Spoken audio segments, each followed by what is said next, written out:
So now that we have a pretty good understanding of our ideal and our passive filters, we want to discuss for a little bit our active filters.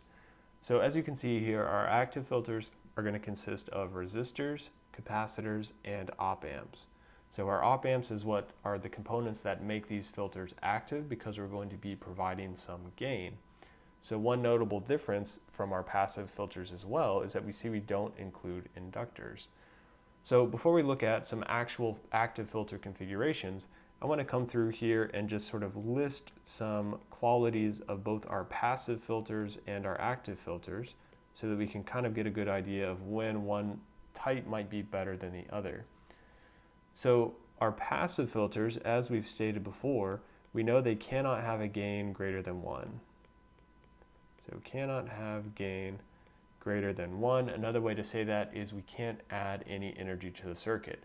In reality, we're not even going to pass it through unchanged. In most cases, we're going to be attenuating it, even if it's only slightly. So active filters can be helpful if we're processing through several filtering stages. Maybe we're losing parts of the signal, so we can sort of boost it back up by having some gain. The second thing about passive filters that's not necessarily ideal is that they're typically, well, not typically, but they may, depending on our filter that we're designing, they may require bulky or expensive inductors. And so keep in mind, bulky is of course relative. We talk about, for instance, various types of circuits, but for one extreme, we can talk about integrated circuits or IC. And so these are integrated on a chip, and in this case, components are made on nanometer and micrometer dimension. So having an inductor that's on the order of millimeters or larger is very large in terms of that size. And typically if we have these larger inductors as well, maybe a design calls for a 2 Henry inductor, that part can be relatively costly compared to, for instance, our resistors. So that's another downside of our passive filters. So another sort of downside of our passive filters is that typically they're going to perform poorly at low frequencies. So perform poorly at frequencies below our audio frequency range. And so basically that's the range of audio frequency range is roughly 300 hertz to 3K hertz. So if we're in these relatively low frequencies, then our passive filters aren't going to be performing super well.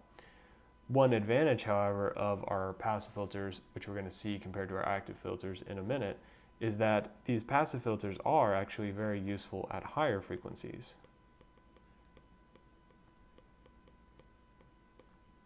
So if we're operating well above hundreds of K hertz, so if we're in, for instance, let's say approximately megahertz range and above, then these passive filters can be, in some cases, preferred to our active filters. So that's sort of some key points about our passive filters. So now let's have a similar list for our active filters. So our active filters, again, because we have this op amp, they're going to be providing a gain to the signal. So we provide gain, and remember, we're still filtering, so this is in addition to frequency selection.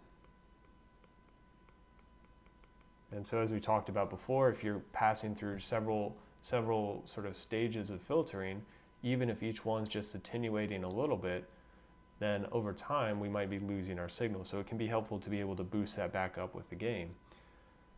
So sort of comparing to our bulky, expensive inductors that can often be required in our passive filters, our active filters can often be smaller and cheaper. So smaller and cheaper, and that's primarily because we don't have any L, so no inductors.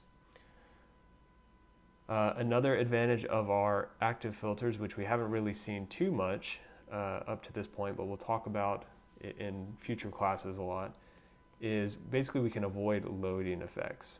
And so we can do that by combining these active filters with buffer stages.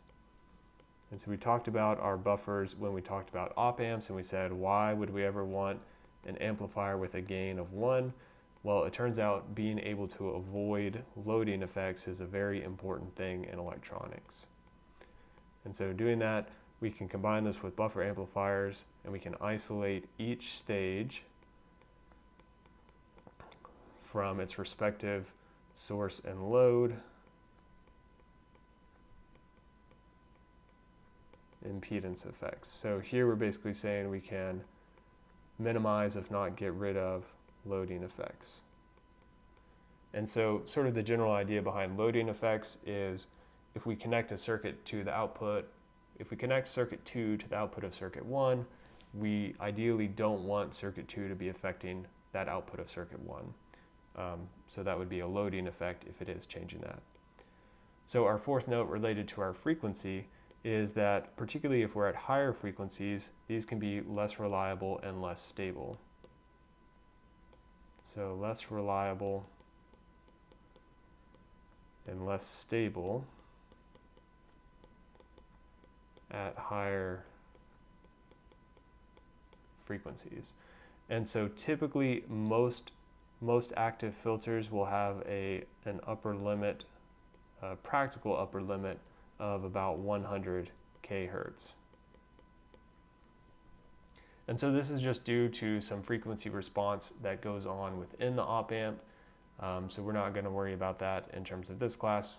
The main thing to take away is that the one situation where our passive filters are definitely going to be advantageous is at higher frequencies, whereas at lower frequencies our active filters are going to be preferable. But beyond that, again, ultimately with most design, it's going to depend on the specific application.